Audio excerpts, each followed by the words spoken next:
Bom dia àqueles que ainda não cumprimentei.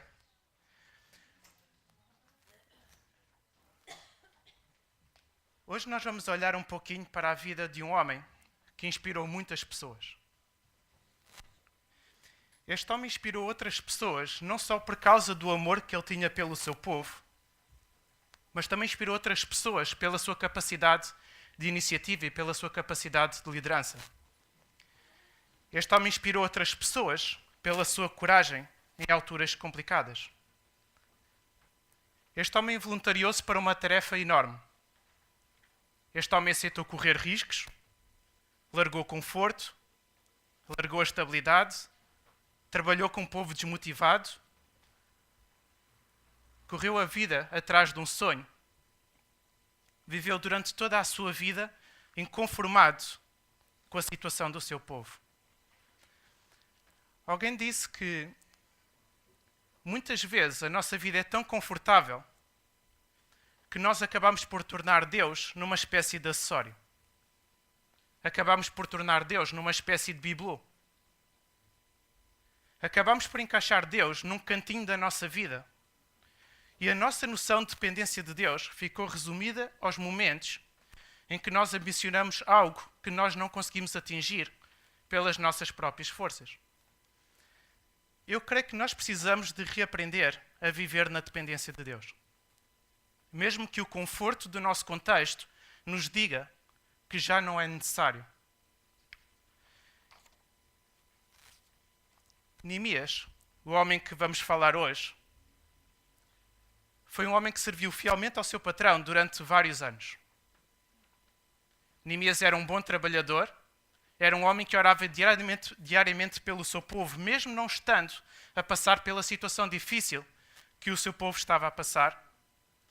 Neemias era um homem que conhecia a palavra de Deus, e nós vemos isso logo no início do livro, pela forma como ele orou. Neemias tinha uma vida confortável, comparando com aquilo que o seu povo estava a passar em Israel. Mas isso não o impediu de estar atento à situação de Israel. E todas estas características que nós vemos em Neemias são boas características e nós, de alguma forma, devemos imitá-las. No entanto, Neemias podia continuar a orar pelo seu povo, podia continuar atento à situação do seu povo, podia continuar a aprofundar os seus conhecimentos acerca da palavra de Deus e, mesmo assim, não sair da sua zona de conforto. A pergunta que fica é, até onde é que Neemias estava disposto a ir por amor ao seu povo? E a resposta a esta pergunta, nós vamos então encontrá-la em Neemias, no capítulo 1.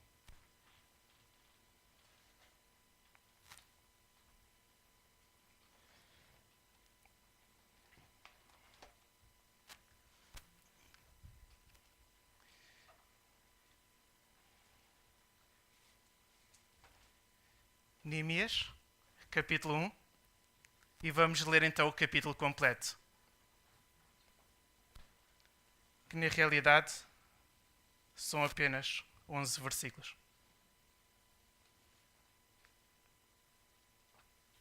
Já todos encontraram?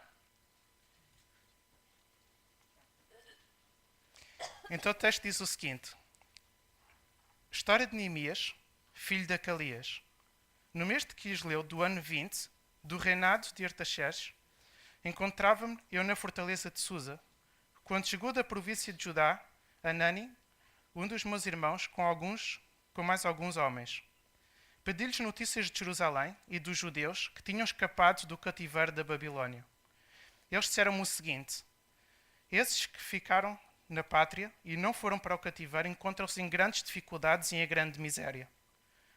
Quanto a Jerusalém, as muralhas continuam em ruínas e as portas ainda destruídas pelo fogo.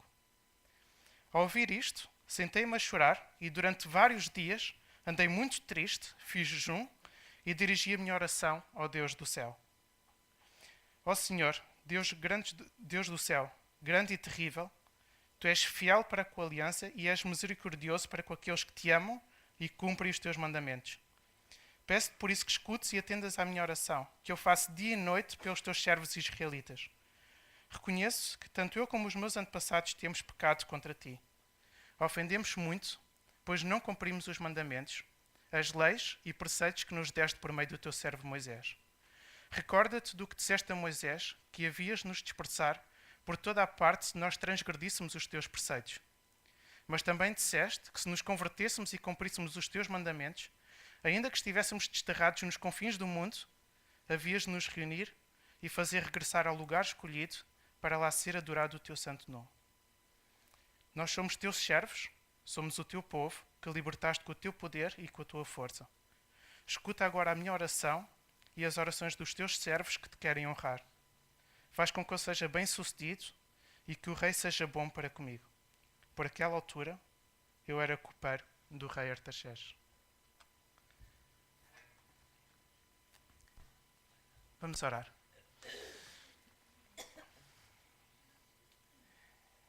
Deus Pai, obrigado, Pai, por aquilo que tens vindo a falar ao longo desta manhã. Pai, obrigado, Senhor, Pai, por aquilo que o Rui nos transmitiu também na conclusão do vídeo. Pai, te oramos, Senhor, para que este espírito de servo que Jesus tinha possa estar em nós também, Senhor. Pai, te oramos, Senhor, para que ao longo deste tempo em que vamos estar aqui a escutar esta mensagem, nos possas dar um coração ensinável, um coração humilde para aprendermos. Pai, te peço isso não só para os meus irmãos, mas peço também para mim mesmo, Senhor. Obrigado por tudo, no nome de Jesus. Amém.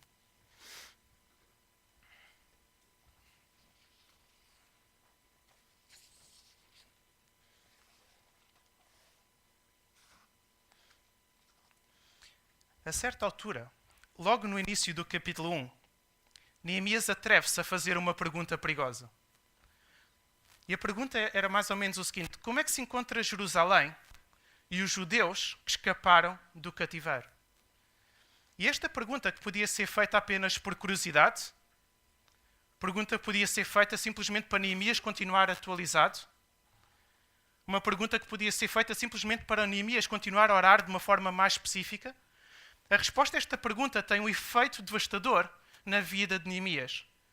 E a pergunta segue então versículos mais à frente. Em Jerusalém, as muralhas continuam em ruínas e as portas destruídas pelo fogo.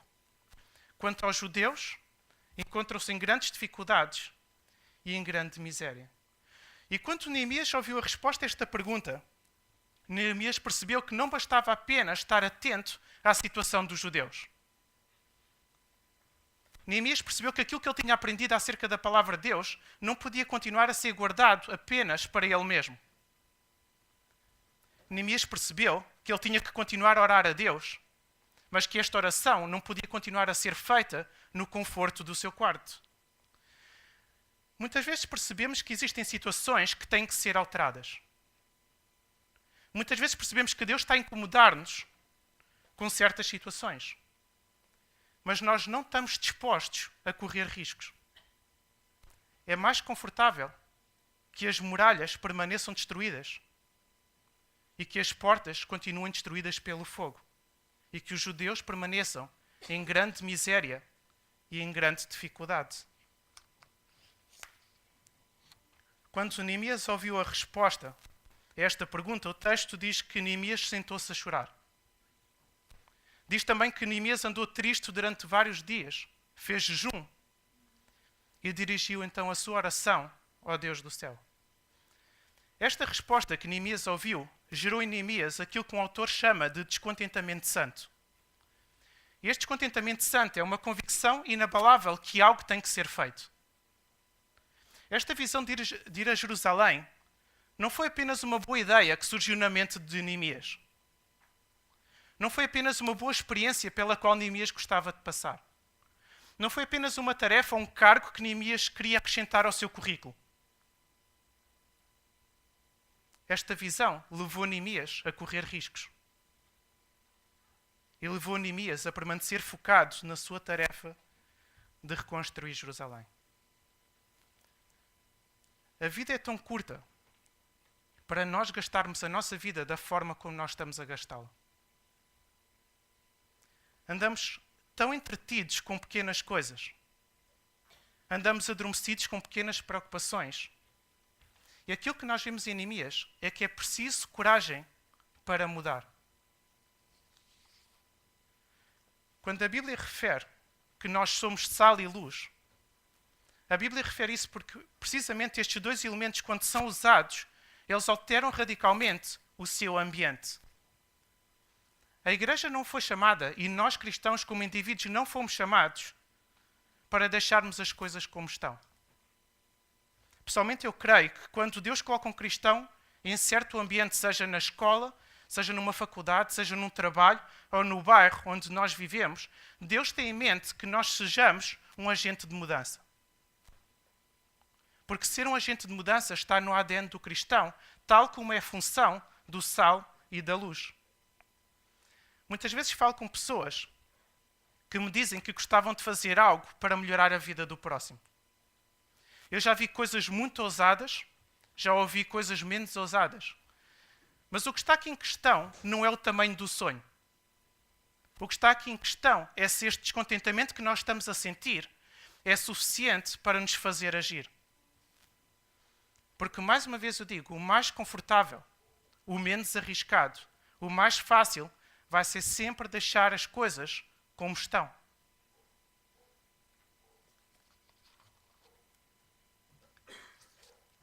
Este descontentamento que Neemias estava a sentir face à situação dos judeus levou Neemias a sair da sua zona de conforto. Mas neste processo de sair da sua zona de conforto, Neemias teve que enfrentar dificuldades. Neemias enfrentou a oposição.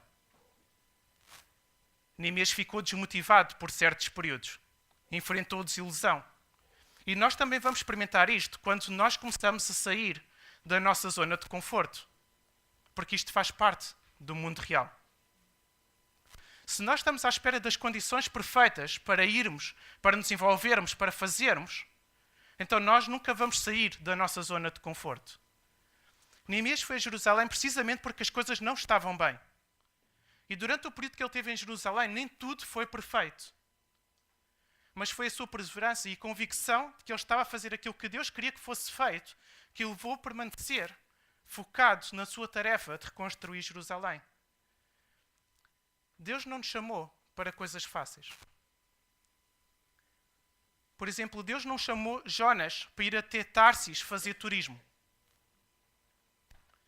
Deus não chamou Jonas para ir a uma terra onde tudo era perfeito, onde não existiam conflitos. Deus chamou Jonas para ir servir em Nínive. E Nínive era uma terra difícil, onde Jonas teve que enfrentar os seus medos, onde as pessoas falham, onde as pessoas pecam, onde as pessoas nos desiludem. E em Nínive as pessoas pecavam tanto que já não sabiam a diferença entre fazer o bem e fazer o mal. Mas foi também neste contexto, que era tudo menos paradisíaco, que pessoas foram transformadas.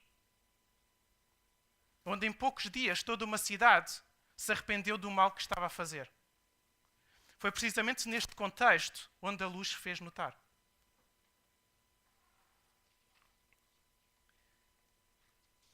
Neemias não tinha todas as condições para ir ajudar o seu povo.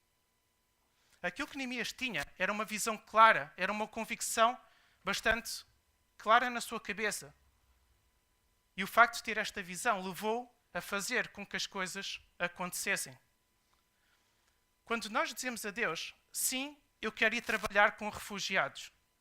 Sim, eu quero criar um ministério para combater a solidão dos idosos. Sim, eu quero trabalhar com crianças em risco. Sim, eu quero ir plantar uma nova igreja, ou ajudar esta igreja a ir plantar uma nova igreja. Sim, eu quero abrir um novo grupo familiar. Ou sim, eu quero ajudar esta igreja a evangelizar os bairros aqui à volta. Nós não estamos a dizer sim porque temos todos os recursos na mão. Nós estamos a dizer sim porque nós temos um Deus muito mais interessado em que essa obra seja feita do que nós mesmos.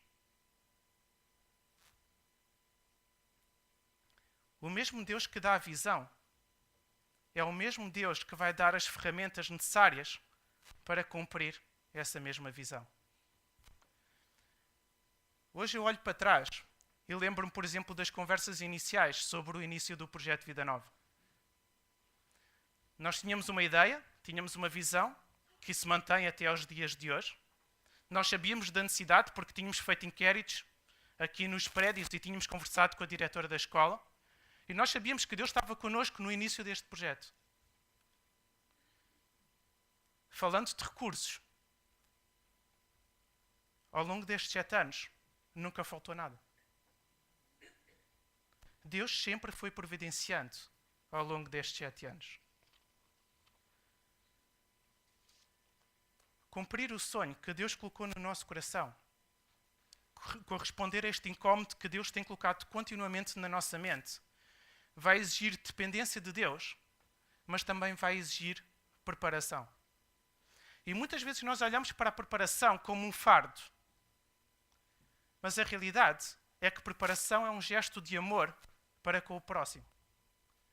Muitas vezes nós temos preguiça de crescermos na área onde nós estamos a servir ou na área onde nós queremos servir. Achamos que a nossa boa vontade basta.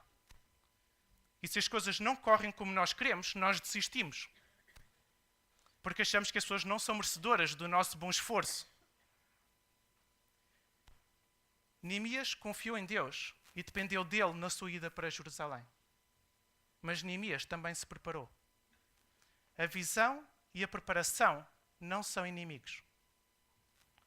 Neemias preparou-se antecipadamente para enfrentar a oposição. Neemias preparou-se antecipadamente para responder a questões difíceis que foram colocadas pelo próprio rei. Neemias preparou-se antecipadamente para a tarefa da reconstrução. Esta motivação para nós crescermos, para nós melhorarmos, para fazermos as coisas com cada vez mais excelência, tem que partir de nós. Nós não podemos esperar que os outros nos empurrem constantemente. Nós não podemos esperar que os outros estejam sempre disponíveis para nos encorajar. Esta capacidade de nos motivarmos a nós mesmos é precisamente aquilo que distingue um líder daquele que é liderado. E todos nós somos chamados para ser líderes. Porque todos nós fomos chamados para influenciar pessoas.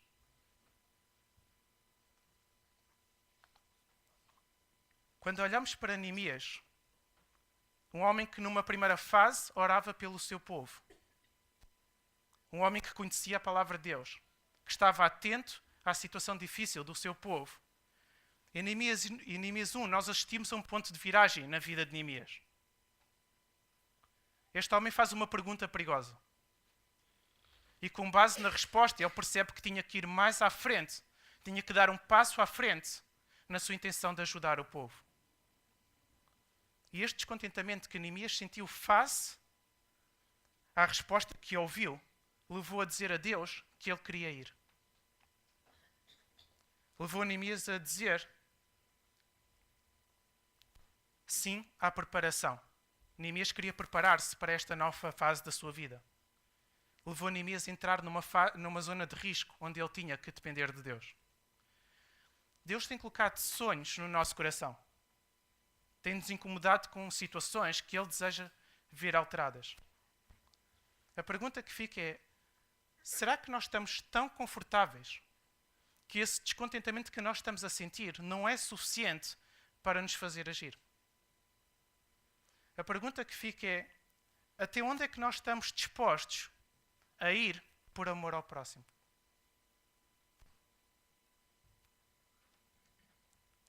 Vamos orar.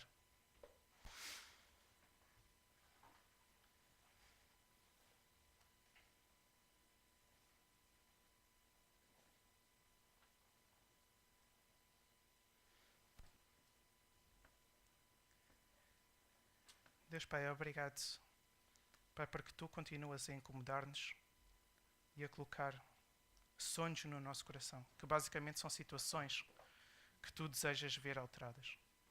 E basta olhar à nossa volta, nem precisamos de ligar a televisão para percebermos que existem muitas situações que não estão de acordo com a Tua vontade. Pai, Te oramos, Senhor, para que este descontentamento cresça em nós. Pai, Te oramos para que Tu possas retirar toda a indiferença que nós sentimos e que possamos, nesta manhã, dizermos sim àquilo que Tu tens falado ao longo destes últimos dias. Te pedimos para que possas abençoar o resto desta semana. Pai, que esta semana não seja uma semana de bênçãos, mas que seja uma semana de desconforto. No nome de Jesus. Amém.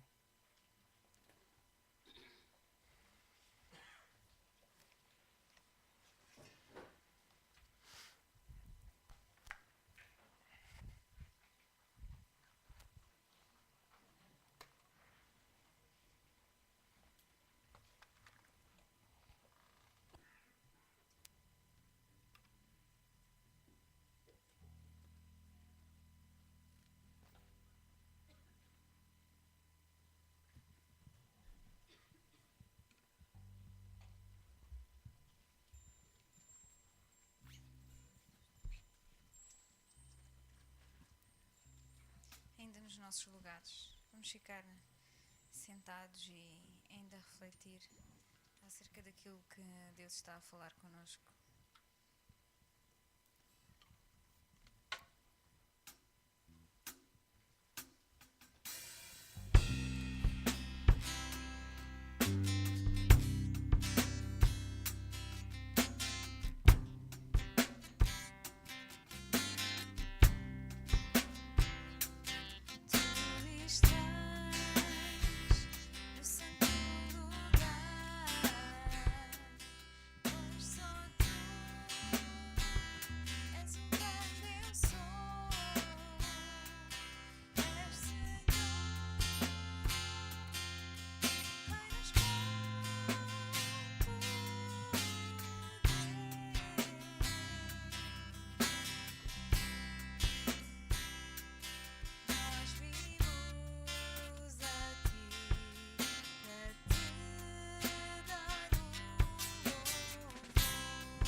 Amém?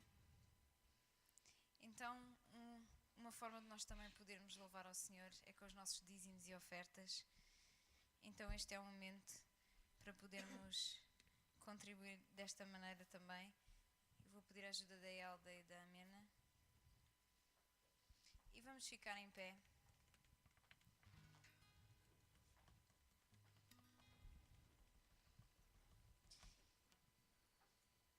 E não precisamos ter medo de sentir desconforto no nosso coração, porque se tivermos fé, a montanha vai se mover. Amém?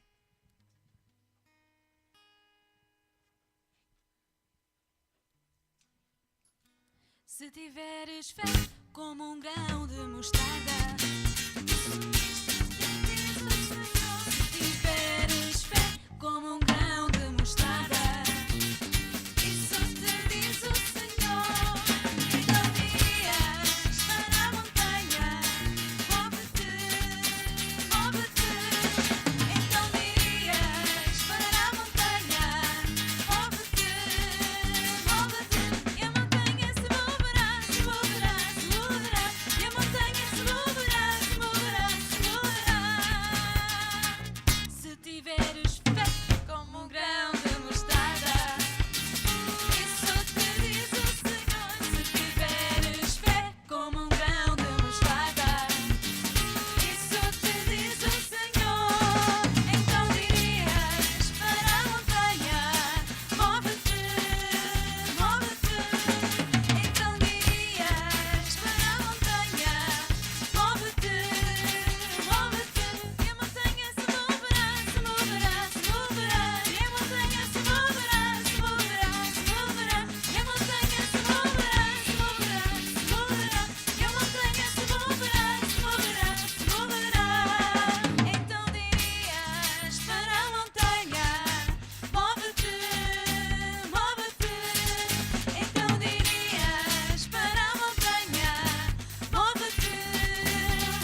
resposta ao nosso desconforto da parte de Deus é esta: se tiveres fé como um grão de mostarda, as coisas vão acontecer.